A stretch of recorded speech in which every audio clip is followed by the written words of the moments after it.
Di situ Arum langsung kaget sekaget-kagetnya karena dia melihat Dewi dalam keadaan tidak sadarkan diri. Dia tidur, nah dia ngeringkuk gitu di dalam pelepah-pelepah pisang. Hai, wassalamualaikum warahmatullahi wabarakatuh. Terima kasih sudah klik video ini. Oke, sudah masuk di malam Jumat lagi. Itu berarti waktunya aku menemani kalian dengan membawakan satu kisah horor Wawa lagi, yang tanpa terasa malam ini sudah sampai di part 176. Sampai lupa gue udah nomor berapa, Wak. Buat kalian yang gak mau ketinggalan kisah horor Wawa lainnya, bisa langsung pergi ke playlist, cari kisah horor Wawa, ada part 1 sampai part sekarang. Dan di malam ini, Wak, aku akan menceritakan satu kisah tentang teror mencekam yang terjadi di pondok pesantren. Nah, Wawa kita yang pada saat itu lagi mondok di sana, Wak, menjadi saksi tentang bagaimana teror tersebut menghantui para santri. Bahkan salah satu santri yang paling parah gangguannya di sana adalah sahabatnya Wawa kita ini, Wak. Dan usut punya usut, konon katanya kejadian mengerikan itu ada kaitannya dengan aktivitas para penganut ilmu hitam yang memang sering terjadi di sana. Nah, penasaran kalian sama kisah selengkapnya? Apa saja yang sebenarnya dialami sama Wawa serta teman-temannya pada malam itu? Tanpa berlama-lama, kita langsung masuk aja ke ceritanya, Wak, ya. Check it out.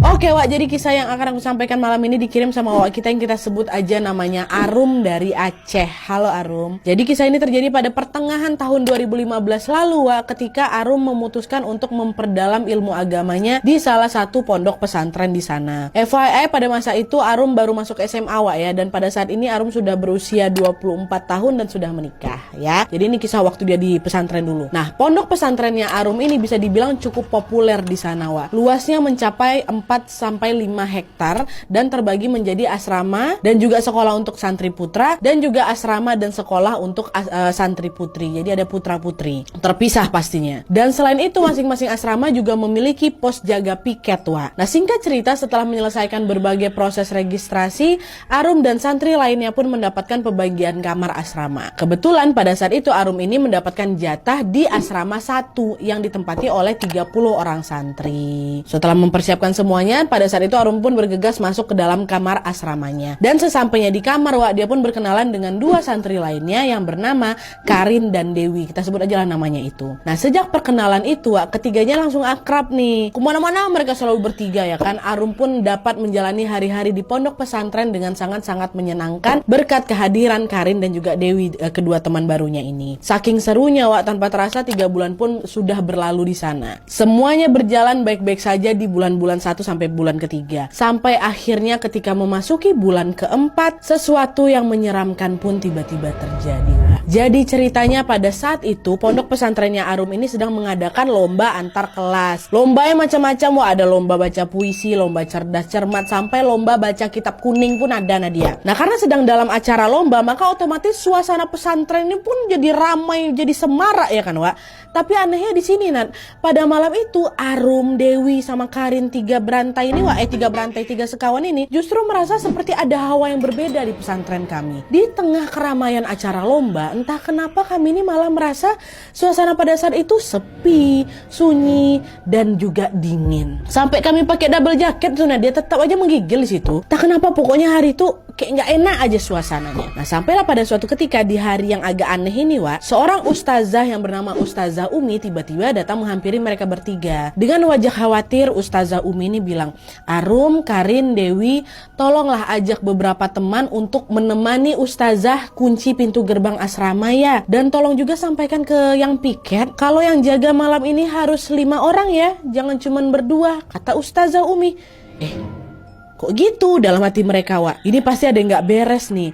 Pasti Ustazah Umi ini juga merasakan kalau malam ini hawanya memang beda dari malam-malam biasanya. Gak cuma kita bertiga aja nih. Karena biasanya gak kayak gitu, Wak. Tapi ya udahlah kan, meskipun keheranan, Arum, Karin, sama Dewi pun tetap melaksanakan instruksi dari Ustazah Umi. Mereka pun langsunglah memanggil beberapa teman untuk ikut menemani Ustazah menutup pintu asrama. Dan sesampainya di depan pintu asrama, seketika aku langsung merinding sebadan-badan tuh, Nadia. Katanya, gak pernah aku kayak gitu, kata si Arum kan. Tapi udahlah, ditutuplah itu gerbang rame-rame. Dan setelah mereka menutup menutup pintu gerbang, tiba-tiba datang juga nih Wak, ada 5 orang petugas piket menghampiri mereka bertiga. Dengan heran 5 orang yang baru datang ini nanyalah ke Ustazah Umi, "Ustazah, maaf, kenapa yang jaga malam ini harus 5 orang Ustazah? Bukannya harusnya biasanya cuma 2 orang aja?" Teman-teman yang baru datang ini juga merasakan hal yang sama Wak, kenapa nih kok tumben malam ini kayak gini gitu kan. Ustazah Umi jawab, "Ini amanah dari Ustadz Putra, jadi kita ikutin aja lah," katanya. Entah kenapa jawaban Ustazah Umi itu pun makin bikin kami merinding Nadia. Aku langsung punya feeling tuh kalau kayaknya ada sesuatu yang buruk lah yang akan terjadi malam ini, kata si Arum. Nah udah tuh kan, setelah selesai menutup pintu gerbang asrama Wak, Arum, Karin, sama Dewi pun segera masuk lagi ke pesantren untuk melihat acara lomba yang memang sedang berlangsung malam itu. By the way, yang akhirnya menutup gerbang depan tuh si Dewi Wak, ya ingat kan mereka berkawan bertiga nih. Dewi yang pada saat itu walaupun mereka rame-rame datang ke depan gerbang, yang ngunci itu Dewi, ingat ya. Nah dah kan balik lagi nih ke acara kan. Nah di sini ada yang aneh lagi Wak, sejak mereka kembali lagi, Arum sadar kalau gelagat si Dewi yang mengunci gerbang ini tiba-tiba aneh Nadia. Dia cuman diam aja dari tadi karena khawatir. Si Arum nanya kan, "Dew, kamu kenapa? Pusing kah?" kata gitu. Tanpa mengatakan apa-apa, Dewi cuman nunduk aja sambil menggelengkan kepalanya Nat. Meskipun aku agak keheranan dengan sikapnya si Dewi, Arum pun memilih untuk tidak nanya lebih jauh lagi. Mereka terus asik itu kan menyaksikan acara lomba tersebut hingga akhirnya tepat jam 10:15 malam tiba-tiba Dewi nih jatuh pingsan Wak. Kan paniklah mereka semua. Kenapa sih Dewi pingsan nih? Akhirnya mereka pun langsung ngegotong Dewi rame-rame menuju ke musola. Dan tidak lama kemudian Ustazah Umi serta beberapa ustazah lainnya pun datang juga menghampiri mereka. Ustazah Umi mencoba menyadarkan Dewi, tapi sayangnya Dewi ini tetap gak mau bangun. Terus Wak, tidak lama kemudian mereka semua kembali dibuat kaget karena Dewi yang masih nutup mata kan lagi pingsan ya, tiba-tiba nangis. Dia suaranya sedih kali.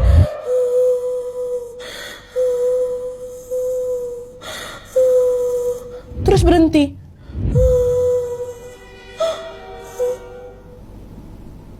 Gitu.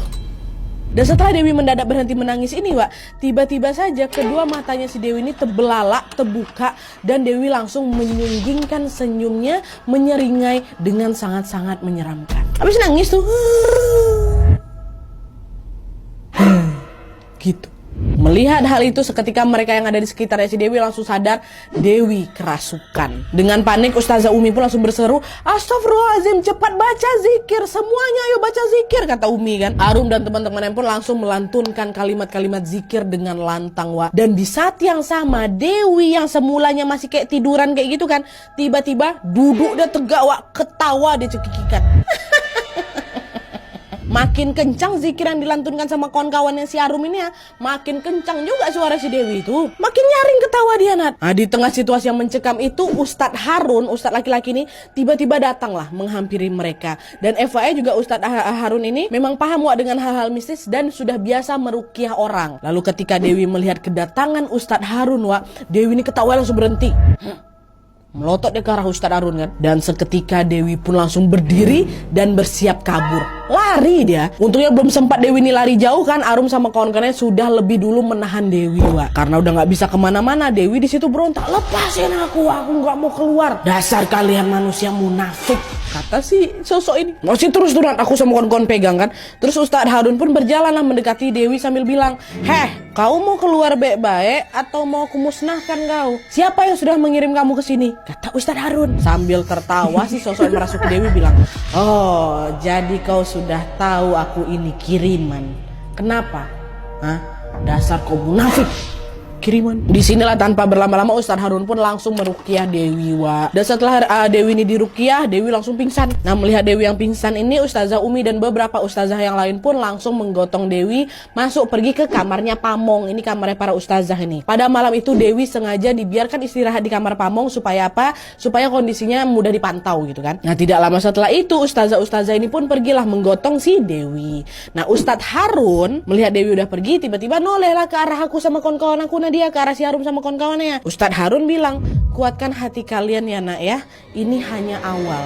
Satu pesan Ustadz, mulai sekarang jangan ada lagi yang keluar kamar setelah jam 12 malam, kata Ustadz Harun. Kagetlah kami dengar Ustadz Harun ngomong kayak gitu. Nadia, apa maksudnya nih? Ini hanya awal, ada apa nih? Seolah-olah Ustadz Harun sama ustazah-ustazah yang lain itu tahu sebenarnya pesantren ini lagi kenapa gitu loh, tapi masih tutup mulut mereka cuma suruh kami hati-hati aja. Udah kami iyain aja, iya Ustadz katanya, dah bubar nih kan.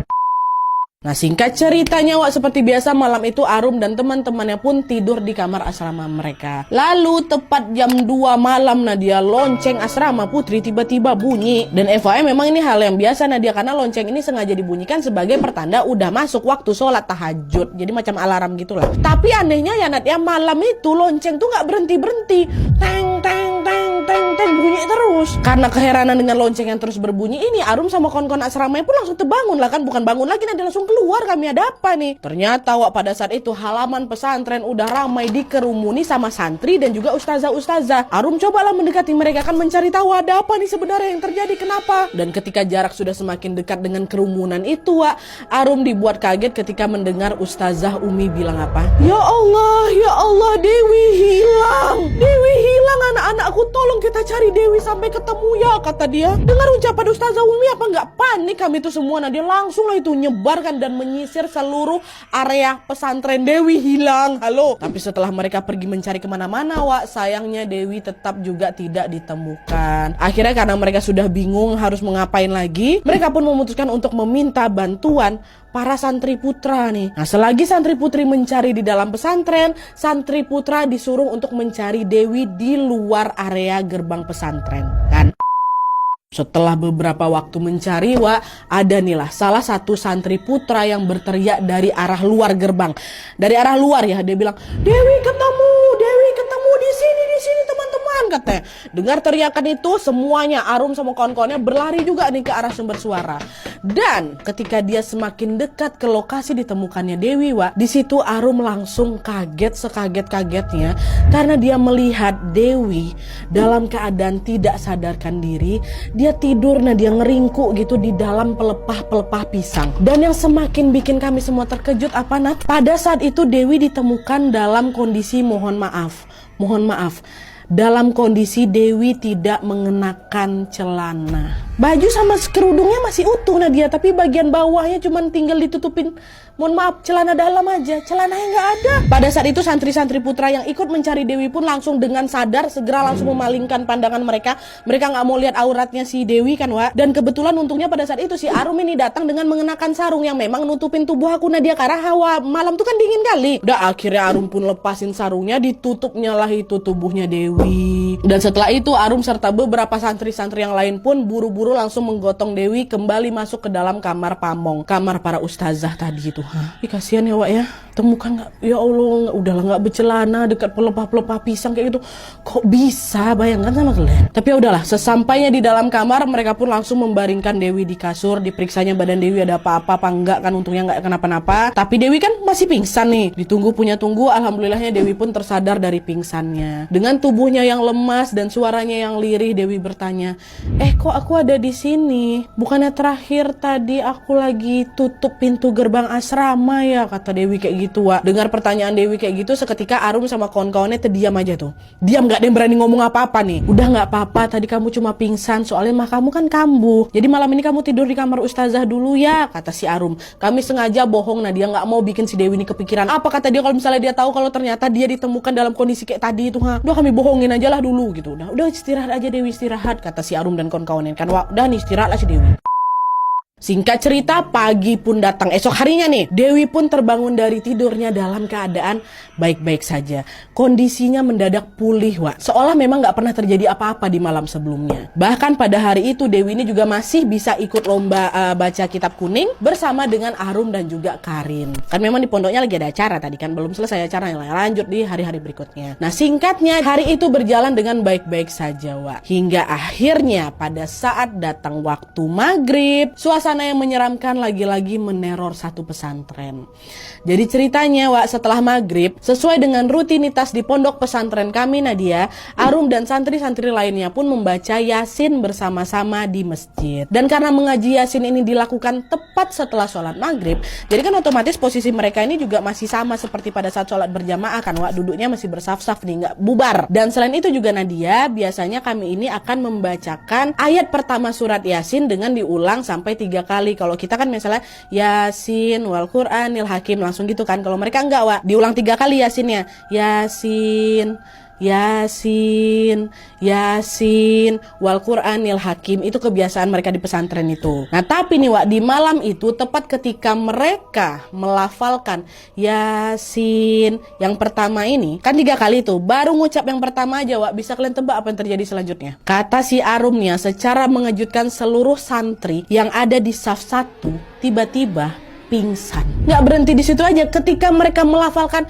Yasin yang kedua, gantian saf kedua yang pingsan, Wak. Dan sama juga ketika mereka melafalkan Yasin yang ketiga, lanjut santri-santri yang di saf ketiga pun jatuh pingsan.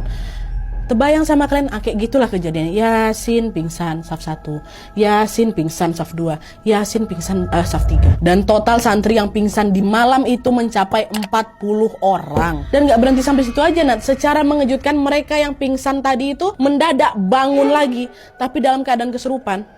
Kesurupan massal lagi, Wak. Apa nggak langsung kocar-kacir semua jemaah yang ada di situ kan, Wak? Santri-santri yang di sana tuh. Arum yang pada saat itu kondisinya masih sadar. Untung sadarnya dia, untung aku nggak dia bagian depan tuh. Refleks lah langsung membantu santri-santri yang kesurupan.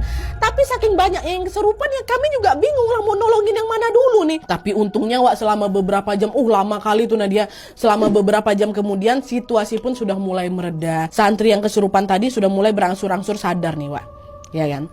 Tapi sayangnya, tepat ketika mereka merasa kalau situasi itu sudah mulai membaik, mereka tidak tahu kalau sebenarnya gangguan itu nggak berhenti sampai di situ aja. Dimana tanpa diduga-duga ternyata, Wak, kesurupan massal ini akan terus terulang kembali di malam-malam berikutnya. Berlanjut, besok-besoknya berlanjut. Kejadiannya selalu sama, Wak. Yaitu selalu setiap habis maghrib dan tepat ketika mereka sedang membaca Yasin. Kesurupan lagi kami dan dia. Dan parahnya lagi, Wak, di setiap malam berikutnya jumlah yang kesurupannya juga makin meningkat, makin banyak. Malam yang pertama tadi berapa? 40 orang karena dia. Besoknya 50 orang. Sampai malam ketiganya 70 orang. Sampai puncaknya malam ke-7 sampai 133 orang. Nah dia masih ingat aku.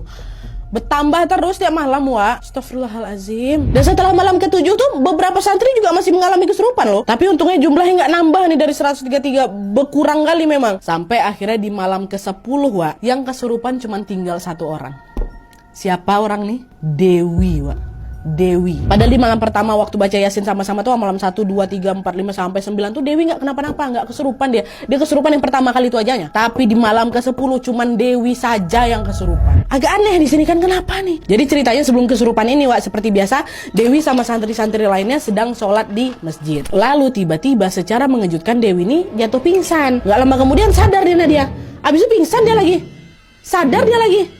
Pingsan dia lagi, kayak gitu terus berulang-ulang. Hingga akhirnya Arum sama kawan-kawannya pun bawa si Dewi masuk ke asrama supaya tidak menjadi tontonan santri-santri yang lain nih. Kan sebelumnya di masjid udah bawa dulu lah ke kamar kata gitu. Dibaringkanlah si Dewi ini di atas kasurnya kan, Wak. Dan setelah itu Arum keluar kamar nih mau bikin teh biar nanti kalau misalnya si Dewi sadar bisa langsung minum teh hangat itu kan. Nah selagi si Arum ini keluar, pada saat yang sama ada Nadia, 3 orang kawan aku, 3 orang santri yang tetap tinggal di kamar untuk jaga si Dewi.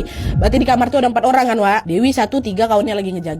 Nah sambil menjaga Dewi yang lagi pingsan ini, 3 orang itu yang cuma diam terus sambil ngobrol-ngobrol ringan aja gitu kan. Tapi saking asiknya ngobrol lah mungkin kan, sampai-sampai mereka nggak sadar kalau waktu itu Dewi udah bangun lagi dari pingsannya. Nah 3 orang ini baru sadar Dewi bangun itu ketika Dewi mendadak berdiri dan ditariknya kerudung mereka, Wak. Wih, peristiwa itu cepat kali Nadia katanya. Cuman dalam hitungan detik aja Dewi berhasil menyeret mereka bertiga ini, ditariknya kerudung-kerudung mereka, lalu membawa mereka semua keluar kamar. Keluar kau! Tas, keluar kau! Semua. Dan menurut kesaksian kawan-kawan bertiga itu kuat kali tenaga si Dewi itu sampai terpelanting kami keluar. Nah, juga terpelanting kayak gini. Pokoknya kuat lah dia. Dan setelah 3 orang temannya tadi berada di luar, Wak, Dewi pun langsung berlari dan masuk ke kamar lagi, masuk ke dalam asrama tadi. Dikuncinya ya dari dalam, Wak. Ditinggalkannya kawan-kawan yang di luar yang masih terduduk lemas, syok nengok si Dewi kayak gitu kan. Makin kaget lah mereka setelah tahu si Dewi ngunci pintu dari dalam. Mereka pun langsung berlari ke depan pintu kamar asrama. Dipanggil-panggil lah Dewi, buka pintu, kok ngapain di sana? Buka pintunya Dewi, buka, kata mereka bertiga. Nah, suara teriakan santri-santri yang memanggil Dewi itu akhirnya didengarlah sama si Arum. Terdengar sama aku, Nadia, aku lagi bikin teh tuh. Arum yang panik pun akhirnya langsung ikut berlari ke arah kamar asrama itu, Wak. Dan sama seperti santri yang lainnya pada saat itu, Arum juga sibuk mengetuk-ngetuk pintunya asrama sambil memanggil-manggil si Dewi. Entah apa yang dilakukan Dewi sendirian di dalam itu, Nadia. Tapi yang jelas, dipanggil sekencang itu, Dewi tetap juga nggak mau buka pintu kamar. Orang-orang masih sholat nih, Wak. Kan mereka berempat aja nganterin siapa nih, kan nganterin si Dewi masuk ke dalam masjid tuh. Dalam kamar tuh. Makin panik lah mereka ini semua kan. Nah, di tengah situasi yang mencekam itu, mereka tiba-tiba dikejutkan dengan suara-suara pecahan kaca dari dalam kamar asrama itu. Dari suara pecahan kaca tersebut, Arum dan teman-temannya menduga bahwa di dalam sana Dewi itu lagi mecah-mecahin cermin-cermin yang ada dalam lemari. Nah, kan di dalam asrama tuh banyak lemari-lemari kan. Nah, itu macam dipecah-pecahkan, tang terdengar tuh kami di luar. Dalam Arum sama kawan-kawan yang bertiga tadi pun langsung manggil ustazah dan mereka akhirnya sepakat untuk mendobrak pintu kamar itu. Dobrak aja ustazah, yuk kita dobrak gitu. Udah mau siap-siap nih. Tapi belum sempat pintunya didobrak, Wak, tiba-tiba mereka dengar ada suara kunci pintu yang dibuka dari dalam. Teklek gitu. Nah, terdiamlah mereka. Dibukanya, Wak. Bentar lu. Dan kemudian, Wak, pintu itu pun akhirnya terbuka dan Dewi pun keluar. Tapi di sini secara mengejutkan Dewi keluar dengan tatapan marah yang menyorot tajam ke arah mereka semua. Senyumnya menyeringai, Nadia. Terus kedua tangannya berdarah sambil megang pecahan kaca tuh, astagfirullahaladzim. Refleks kami semua mau berusaha melepaskan pegangan tangannya si Dewi dari pecahan kaca itu karena dia. Tapi setiap kali ada yang berusaha, nggak usahlah kami lepaskan, kami dekat tuh langsung ditodong ya kami kayak gini. Bayangkan sama kau macam mana tuh, seolah-olah dia menusuk kami semua, Nadia. Dan nggak sampai di situ, Wah, astagfirullahaladzim. Inilah aku kayak, aduh, kasihan kali. Setelah itu mereka semua yang ada di sana melihat nih, enggak aku aja, Nadia, semuanya lihat ya ustazah sama 3 kawan aku tuh tengoknya apa. Dewi ini tiba-tiba saja memakan Wak ya, pecahan kaca yang dia pegang tadi. Apa nggak berdarah-darah bibirnya si Dewi itu berdarah. Tengok kami, Nat. Dahlah kami temen nangis-nangis semua berteriak histeris. Dewi, astagfirullah, sadar Dewi, jangan kau makan kaca, bahaya tuh. Kami pegang-pegang akhirnya. Kalau nggak makin berdarah lah itu, Nat. Dewi nggak peduli, dia diabaikannya peringatan orang masih kesurupan kok. Tetap udah dahsyat, wah. Dikunyah-kunyahnya lah itu. Udah netes-netes saja darah tuh. Astagfirullahaladzim. Aduh, Dewi. Tapi untungnya tidak lama setelah itu Ustadz Harun pun datang dan beberapa ustadz lain juga datang nih. Dan setelah melihat sendiri apa yang sedang terjadi sama Dewi, akhirnya Dewi pun langsung diruqyah saat itu juga sama Ustadz Harun, Wak. Selagi Ustadz Harun meruqyahnya, sosok yang ada di dalam tubuh Dewi ini berkata, "Jangan keluarkan aku. Aku akan membawa anak ini bersamaku. Salah dia sendiri kenapa datang menyambutku dengan darah manis." Menyambutku dengan darah manis. Astagfirullahaladzim. Harun sama semua yang menyaksikan kejadian itu tuh kebingungan sama maksud ucapan dari si sosok yang merasuki Dewi ini kan. Maksudnya apa? Dewi menyambut dia dengan darah yang manis. Apa nih? Nah, di sisi lain, Wak, Ustadz Harun yang sepertinya paham dengan maksud si jin ini memilih untuk diam. Gak ada ngomong apa-apa dulu kan. Tanpa banyak bicara, Ustadz Harun pun langsung melanjutkan proses ruqyah. Udah gak tega kali lah dia lihat kondisi si Dewi kayak gitu kan, Wak. Gak ada lagi sempat-sempatnya mau cerita nih apa maksudnya. Yang penting udah keluarkan dulu si sosok ini. Akhirnya setelah ditarik paksa oleh Ustadz Harun, sosok yang merasuki Dewi ini pun berhasil dikeluarkan. Bersamaan dengan itu seketika Dewi pingsan lagi. Tapi mereka di situ nggak diam aja, Wak. Mereka langsung membawa Dewi ke rumah sakit. Karena kan Dewi habis makan kaca tuh kan, takut kenapa-napa pula badan si Dewi. Udah diperiksa nih, dikasih pemeriksaan medis dulu kan. Nah, selagi Dewi dibawa ke rumah sakit, Wak, pihak pondok pesantren ini pun langsung nelpon orang tuanya Dewi. Dikabarkannya lah apa yang terjadi sama anak mereka kan. Nah, setelah itu Arum, Karin dan juga teman-teman santri yang lainnya pun diminta untuk kembali masuk ke asrama masing-masing. Masuk ke asrama masing-masing berdoa. Tapi ketika mereka mau beranjak pergi menuju ke asrama, Wak, tiba-tiba saja Ustadz Harun memanggil Arum dan Karin. Arum, Karin, boleh ikut Ustadz sebentar? Ada yang mau Ustadz tanyakan ke kalian. Karena Ustadz tahu, ini yang kawan dekatnya Dewi nih. Oh iya boleh Ustadz, kata mereka. Inilah dia, Wak. Ini nih. Dah. Ustadz Harun pun mengajak Arum sama Karin menuju rumahnya yang memang masih ada di dalam kawasan pondok. Sesampainya di sana, tanpa banyak bicara, Ustadz Harun pun langsung bertanya, "Anak-anak, apa di malam ketika Ustazah menutup pintu gerbang pesantren itu, Dewi juga ikut ke sana?" Oh, dengar pertanyaan itu, ingatan aku sama si Karin langsung tertuju ke malam yang hawanya aneh kali itulah Nadia. Malam yang entah kenapa terasa sepi dan menyeramkan pada lagi acara sehuha itu kan. Langsung kami jawab, iya betul Ustadz, Dewi ikut bersama kami menutup pintu gerbang. Oke, baik, sebentar. Apakah pada saat itu Dewi sedang dalam kondisi, mohon maaf, datang bulan? Iya Ustadz, iya, Dewi sedang haid. Nah, dengar jawaban Arun sama Karin, Ustadz Harun pun langsung bilang, ya Allah, pantas sajalah Dewi jadi seperti ini. Kalian tahu tidak kenapa malam itu kami meminta untuk menutup gedung pesantren? Enggak Ustadz, enggak tahu. Jadi anak-anakku, nah ini Wak, malam itu adalah malamnya para penganut ilmu hitam mengirim bencana. Malam di mana para penganut ilmu hitam ngirim-ngirim bencana ke orang-orang random. Dan sebenarnya malam itu kami juga sudah mengunci gerbang pesantren dan juga sudah memagari area pondok dengan doa-doa. Nah, tapi entah kenapa pintu gerbang pada saat itu tiba-tiba terbuka lagi. Benar-benar kebuka lagi Wak ya. Bukan pintu gerbang setan, pintu gerbang pesantren itu udah dikunci, terbuka lagi. Ustadz nggak tahu siapa yang membuka pintu itu. Itulah kenapa kami meminta kalian untuk menutupnya kembali. Tapi sayangnya kita sudah terlambat. Belum sempat pintu itu tertutup, jin-jin yang dikirim sama penganut ilmu hitam itu sudah terlanjur sampai di sini. Dan ketika mereka melihat Dewi yang mengunci pintu, Dewi pun lagi haid, di sanalah Dewi pun langsung diincar sama mereka. Dan kejadian-kejadian aneh di pondok beberapa waktu terakhir ini adalah ulah mereka itu, Nak. Kata Ustadz Harun, ulah dari si penganut ilmu hitam ngirim random bencana ke orang-orang.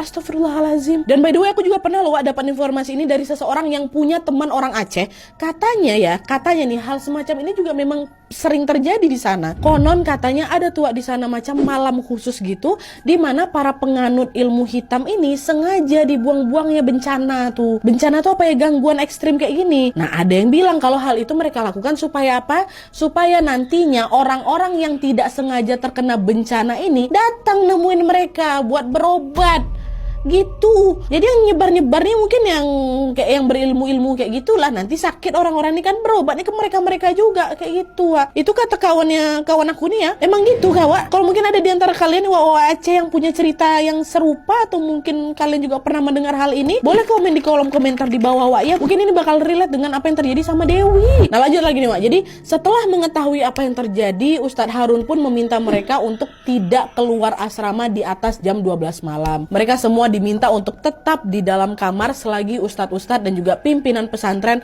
berunding nih mencari solusi dari masalah ini. Dan setelah beberapa hari sejak kejadian itu, mereka akhirnya mendapatkan kabar tentang kondisi Dewi. Katanya Dewi ini ternyata sampai perlu dioperasi berkali-kali karena luka di dalam tubuhnya lumayan parah Wak. Dan setelah operasi itu selesai, secara mengejutkan orang tuanya Dewi pun memutuskan untuk mengeluarkan Dewi dari pesantren. Dewi dibawa pulang untuk dirawat di rumah saja. Dan sejak saat itu Nadia, sampai hari ini aku udah nggak pernah lagi dengar kabar tentang Dewi. Entah di mana Dewi sekarang, aku nggak tahu Nadia, karena aku juga udah nggak pernah lagi jumpa sama dia. Ya Allah Dewi, semoga dimanapun kamu berada, semoga kamu baik-baik aja ya. Atau di sini mungkin Dewi nonton, kabarinlah kami Dewi ya. Atau kalau kau nggak mau ngabarin kami, kabarinlah Arum sama Karin. Kita semua berharap semoga kamu baik-baik aja, amin ya rabbal alamin. Oke Wak, jadi itu tadi kisah dari Arum pada saat dia mondok di salah satu pondok pesantren yang ada di sana. Arum bilang Wak, setelah kejadian itu ada banyak kali santri yang memilih keluar dari pondok. Nah, mereka trauma, mereka takut hal serupa itu bakal terjadi lagi. Dan akulah juga salah satunya Nadia. Aku juga memilih keluar dari pondok pesantren tuh. Tapi meskipun sudah keluar dari pondok ini Wak, Arum masih mengingat dengan jelas sekali semua kejadian menyeramkan itu. Dan juga terlepas dari semua teror-teror yang mencekam itu, yang paling membuat Arum sedih adalah ya tadilah keberadaan Dewi yang sampai hari ini tidak dia ketahui. Aku nggak tahu gimana kondisi Dewi sejak kejadian itu Wak. Apakah udah sembuh total atau belum. Tapi Arum betul-betul berharap semoga kelak dia bisa bertemu lagi dengan Dewi. Kita doakanlah sama-sama Wak ya, amin. Dan juga sebelum videonya aku tutup, aku mau minta tolong ke kalian untuk sejenak mendoakan Dewi juga. Semoga Dewi betul-betul sudah pulih, sudah sehat, dan sudah dalam keadaan yang baik-baik saja. Begitu pula dengan Arum beserta keluarganya, semoga selalu berada dalam lindungan Allah Subhanahu wa taala. Amin ya rabbal alamin. Oke Wak, jadi sekian dulu videonya. Terima kasih banyak banyak yang sudah menonton. Kalau kalian suka video ini, klik like-nya.